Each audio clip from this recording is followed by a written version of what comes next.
एक बार की बात है, महाराजा विक्रमादित्य प्रायः अपने देश की आंतरिक दशा जानने के लिए वेश बदलकर पैदल घूमने जाया करते थे।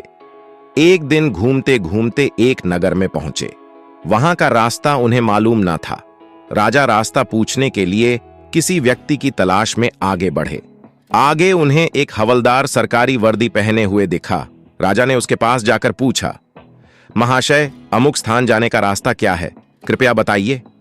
हवलदार ने अकड़ कर कहा, मूर्ख, तू देखता नहीं, मैं हाकिम हूं, मेरा काम रास्ता बताना नहीं है, चल हट, किसी दूसरे से पूछ। राजा ने नम्रता से पूछा, महोदय, यदि सरकारी आदमी भी किसी यात्री को रास्ता बता दे तो कोई हर्ज तो नहीं है? खैर, मैं किसी दूसरे से पूछ लूंगा, पर इतना तो बता दीजिए कि आप किस पद पर काम करते हैं। हवलदार ने भौहें चढ़ाते हुए कहा, अंधा है, मेरी वर्दी को देखकर पहचानता नहीं कि मैं कौन हूं। राजा ने कहा, शायद आप पुलिस के सिपाही हैं। उसने कहा, नहीं, उससे ऊंचा। तब क्या नायक हैं? नहीं, उससे भी ऊंचा।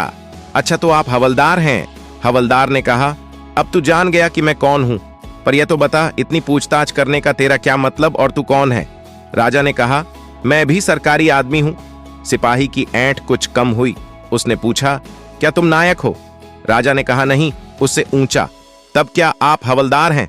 नहीं, उससे भी ऊंचा। तो क्या दरोगा है? उससे भी ऊंचा। हवलदार ने कहा, तो क्या आप कप्तान हैं? राजा ने कहा, नहीं, उससे भी ऊंचा। सूबेदार जी हैं?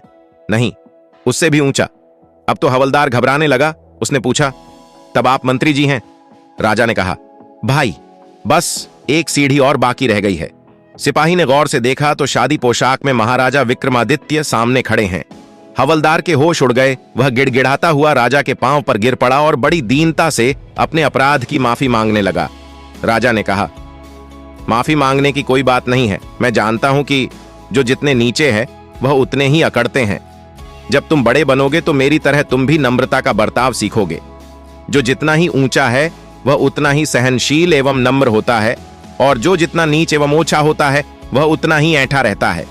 इसीलिए कहा गया है, विद्या विवादाय धनम मदाये शक्ति परेशान परिपीढ़नाय खलस्य साधोर विपरीत मेतत ज्ञानय दानाय च रक्षणाय। अर्थात दुष्ट व्यक्ति के पास विद्या हो तो वह विवाद करता है, धन हो तो घमंड करता है, और यदि शक्ति हो तो दूसरों को परेशान करता है। वहीं साधु प्रकृति का व्यक्ति विद्या ज्ञान देने में, धन दान देने में और शक्ति दूसरों की रक्षा करने में खर्च करता है। मंजिल उन्हीं को मिलती है जिनके सपनों में जान होती है। पंख से कुछ नहीं होता, हौसलों से उड़ान होती है।